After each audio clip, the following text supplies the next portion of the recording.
할렐루야. 2월 23일 월요일 새벽기도에 나오신 하늘가족 여러분 환영합니다. 우리 사도신경 하심으로 우리의 신앙을 고백하겠습니다. 전능하사 천지를 만드신 하나님 아버지를 내가 믿사오며 그 외아들 우리 주 예수 그리스도를 믿사오니 이는 성령으로 잉태하사 동정녀 마리아에게 나시고 본디오 빌라도에게 고난을 받으사 십자가에 못 박혀 죽으시고 장사한 지 사흘 만에 죽은 자 가운데서 다시 살아나시며 하늘에 오르사 전능하신 하나님 우편에 앉아 계시다가 저리로서 산자와 죽은 자를 심판하러 오시리라. 성령을 믿사오며 거룩한 공회와 성도가 서로 교통하는 것과 죄를 사하여 주시는 것과 몸이 다시 사는 것과 영원히 사는 것을 믿사옵나이다. 아멘. 우리 찬송가 96장 예수님은 누구신가 함께 찬양드리겠습니다. 찬송가 96장 예수님은 누구신가 함께 찬양드리겠습니다.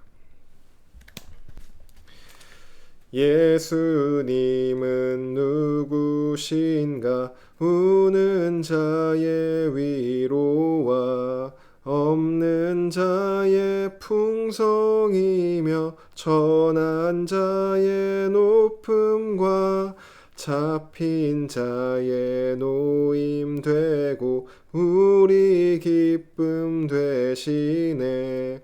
예수님은 누구신가 약한 자의 강함과 눈먼 자의 빛이시며 병든 자의 고침과 죽은 자의 부활되고 우리 생명 되시네. 예수님은 누구신가 추한 자의 정함과 죽을 자의 생명이며 죄인들의 중보와 멸망자의 구원되고 우리 평화 되시네. 예수님은 누구신가 온 교회의 머리와 온 세상의 구주시며 모든 왕의 왕이요 심판하실 주님 되고 우리 영광 되시네. 아멘. 오늘 우리에게 주신 하나님 말씀 요한복음 7장 25절에서 36절까지 말씀입니다. 오늘 아침 우리에게 주신 하나님 말씀은 신약성경 요한복음 7장 25절에서 36절까지 말씀입니다. 제가 가지고 있는 성경으로 신약성경 156쪽에 있습니다. 요한복음 7장 25절에서 36절까지 말씀입니다. 다 찾으신 줄로 알고 오늘 우리에게 주신 하나님 말씀 함께 합독하도록 하겠습니다. 25절입니다. 예루살렘 사람 중에서 어떤 사람이 말하되 이는 그들이 죽이고자 하는 그 사람이 아니냐. 보라 드러나게 말하되 그들이 아무 말도 아니하는도다. 당국자들은 이 사람을 참으로 그리스도인인 줄 알았는가. 그러나 우리는 이 사람이 어디서 왔는지 아노라. 그리스도께서 오실 때에는 어디서 오시는지 아는 자가 없으리라 하는지라. 예수께서 성전에서 가르치시며 외쳐 이르시되 너희가 나를 알고 내가 어디서 온 것도 알거니와 내가 스스로 온 것이 아니니라. 나를 보내신 이는 참되시니 너희는 그를 알지 못하나 나는 아노니 이는 내가 그에게서 났고 그가 나를 보내셨음이라 하시니 그들이 예수를 잡고자 하나 손을 대는 자가 없으니 이는 그의 때가 아직 이르지 아니하였음이로라.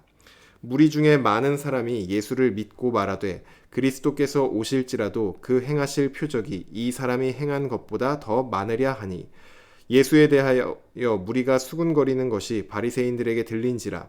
대제사장들과 바리새인들이 그를 잡으려고 아랫사람들을 보내니 예수께서 이르시되 내가 너희와 함께 조금 더 있다가 나를 보내신 이에게로 돌아가겠노라.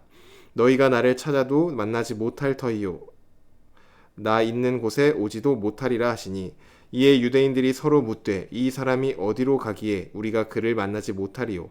헬라인 중에 흩어져 사는 자들에게로 가서 헬라인을 가르칠 터인가. 나를 찾아도 만나지 못할 터요 나 있는 곳에 오지도 못하리라 한 이 말이 무슨 말이냐 하니라. 아멘. 기도드리겠습니다. 사랑의 하나님, 오늘도 하나님을 향한 우리의 마음을 드리며 하나님을 예배하며 나아갑니다.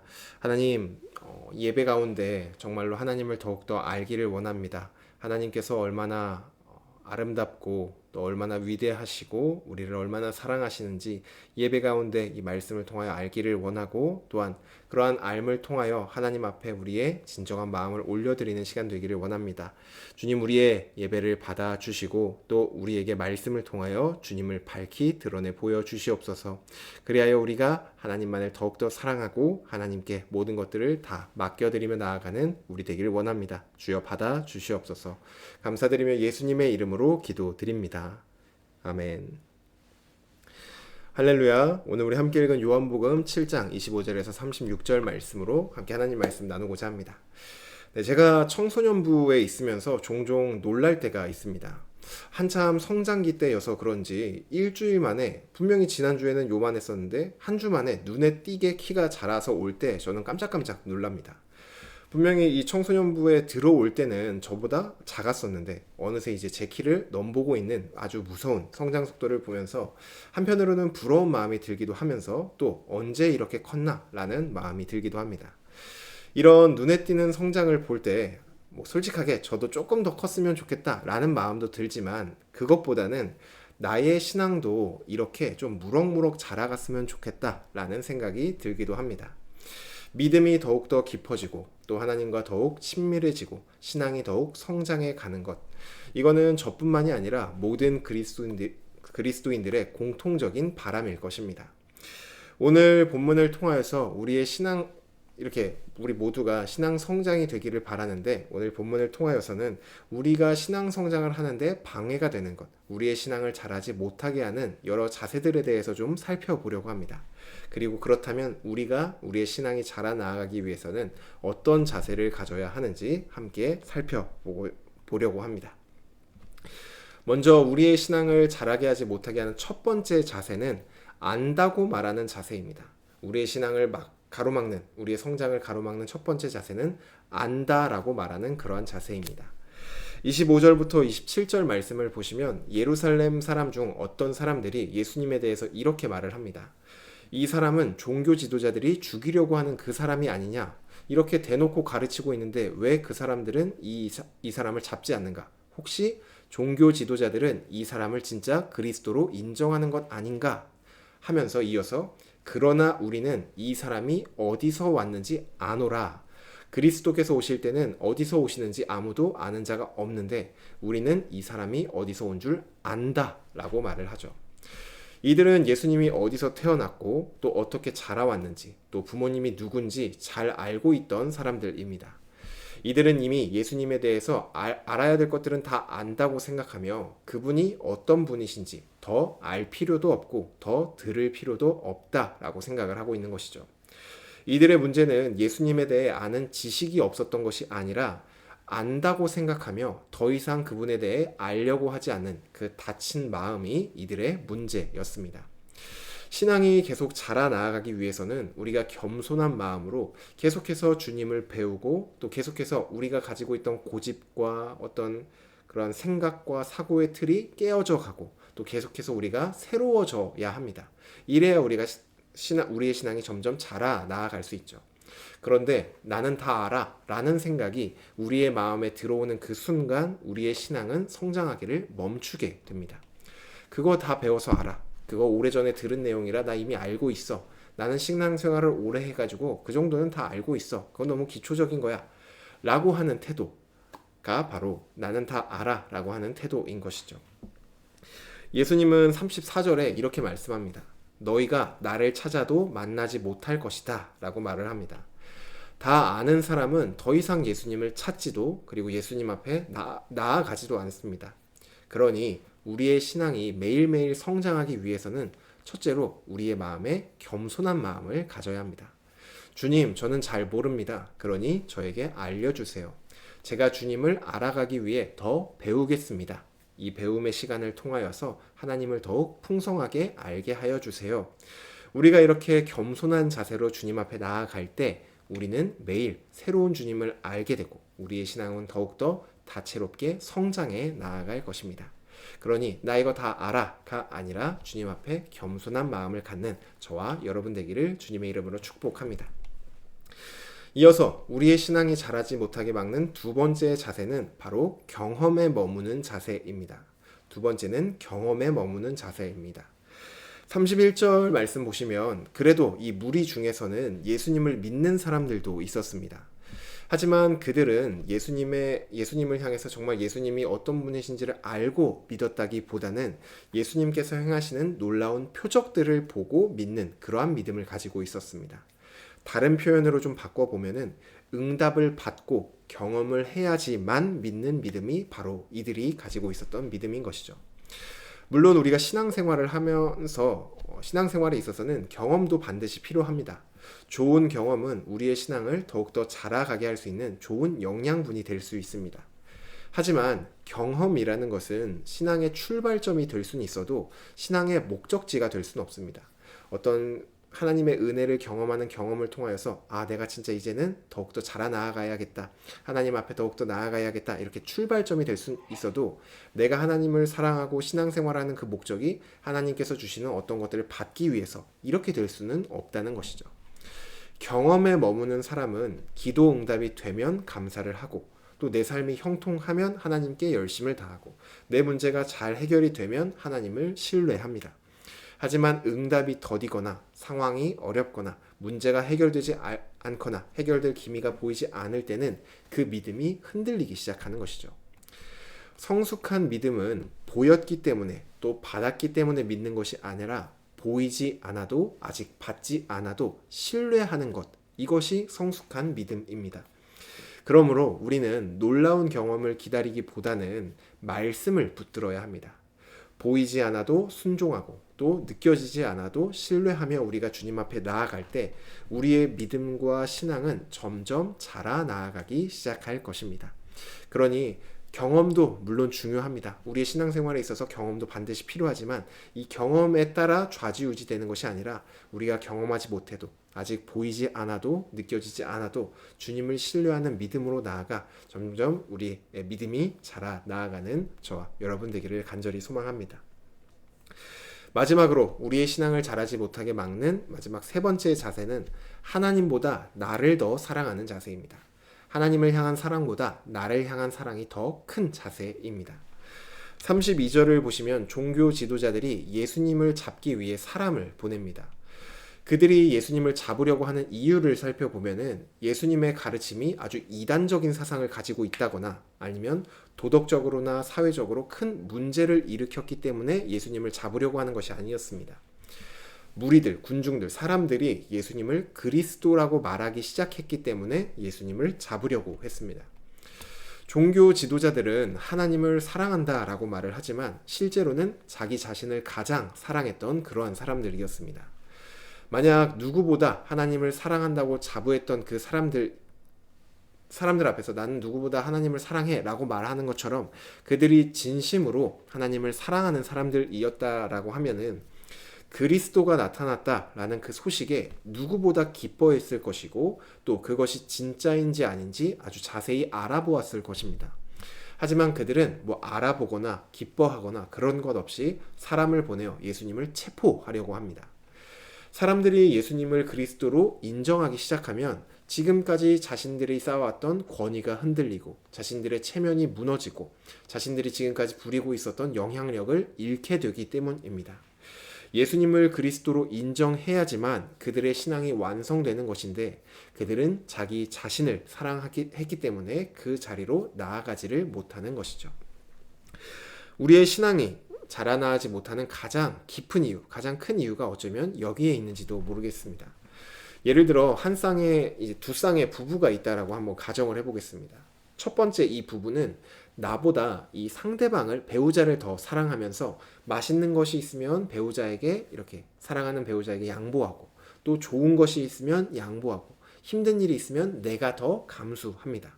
이것이 이제 첫 번째 부부의 모습이고 두 번째 다른 한 쌍의 부부는 상대방보다 배우자보다 나를 더 사랑하는 부부입니다. 맛있는 게 있으면 내가 먼저 먹고 좋은 게 있으면 내가 하고 힘든 일은 양보를 합니다. 상식적으로 보았을 때 이 두 부부 중 어떤 부부가 더 깊은 사랑의 자리로 나아갈 수 있겠습니까? 당연히 상대방보다 나를 사랑하는 부부가 아니라 나보다 상대방을, 서로가 서로를 사랑하는 그 부부가 더 깊은 사랑의 자리로 나아갑니다. 우리의 신앙도 마찬가지라는 것이죠. 우리가 나보다 하나님을 더 사랑할 때 하나님과 우리의 관계는 더욱 깊고 친밀한 그 사랑의 자리로 나아갈 수 있습니다. 하지만 하나님보다 내가 나를 더 사랑할 때는 하나님이 뒷전이 되고 하나님과 더욱 깊고 친밀한 자리로 나아갈 기회를 잃어버리게 되는 것이죠. 그러므로 우리는 하나님을 사랑한다고 말하는 자리에서 그 말로만 하는 그 자리에 머물러 있는 것이 아니라 우리 삶의 자리, 실제적인 삶의 자리, 가정, 직장, 친구들과의 관계, 교회 어디서든 그 사랑, 하나님을 사랑한다는 그 사랑을 실제로 살아가는 삶을 살아야 합니다. 하나님을 사랑하는 마음으로 내 자존심을 지키기보다는 하나님께 순종하는 자세, 그리고 내 유익을 구하기보다는 손해를 보더라도 하나님의 뜻을 선택하는 자세, 우리가 하나님을 사랑하는 마음으로 이렇게 살아갈 때 하나님과 우리의 사랑이 더욱 깊어져 가며 우리의 신앙도 더욱 자라게 될 것입니다. 이제 말씀을 정리하겠습니다. 우리는 오늘 이 본문을 통하여서 우리의 신앙 성장을 멈추게 하는 세 가지 자세를 좀 살펴보았습니다. 첫 번째 자세는 안다고 말하며 더 이상 배우지 않는 자세였고, 두 번째 자세는 경험에만 머물러 있는, 그래서 상황에 따라 흔들리는 자세였습니다. 마지막 세 번째 자세는 하나님보다 자기 자신을 더 사랑하는 자세였습니다. 우리 삶에 이런 자세가 남아있는 한 우리가 원하고 바라는 것처럼 우리의 신앙은 자라나아가지 못할 것입니다. 어딘가에 걸려 멈추게 되겠죠. 하지만 우리가 완벽하진 않더라도 이 자세를 버리고 하나님에 대해 더 배우려고 하고, 또 보이지 않아도 더 신뢰하려고 하고, 하나님을 나보다 더 사랑하려고 할 때 성령 하나님께서는 우리 안에서 그 일을 행하시며 우리의 신앙을 더욱더 자라나아가게 할 것입니다. 주님이 우리에게 원하시는 것은 어떤 완벽한 모습이 아닙니다. 부족해도 하나님께 더 나아가고자 하는 우리의 마음, 주님은 그 마음을 보십니다. 그러니 오늘 우리의 신앙이 멈춰있는 자리가 있다면 그 자리에 머물러 있는 것이 아니라 다시 한 걸음을 내딛는 저와 여러분이 되기를 주님의 이름으로 축복합니다.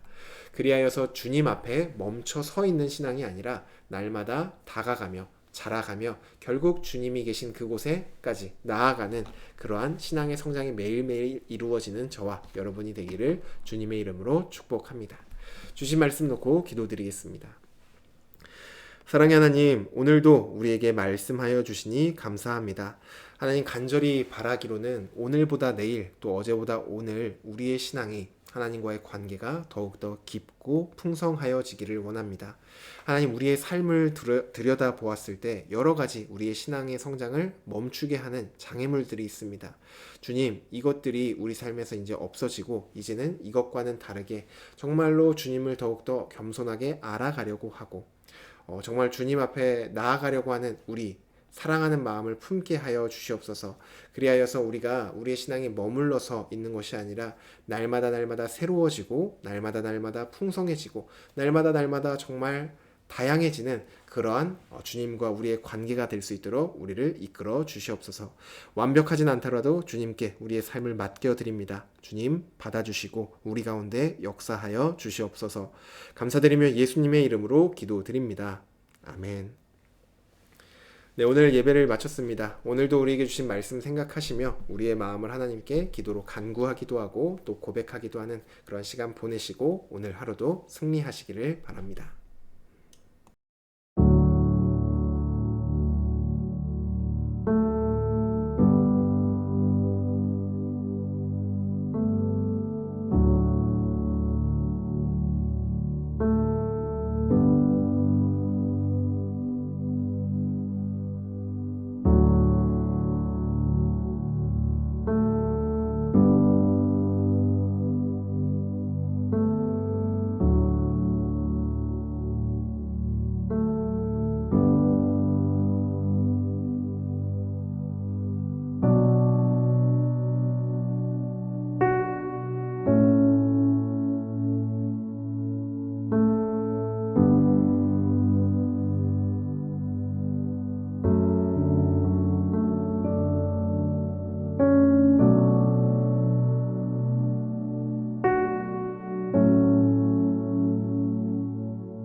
네.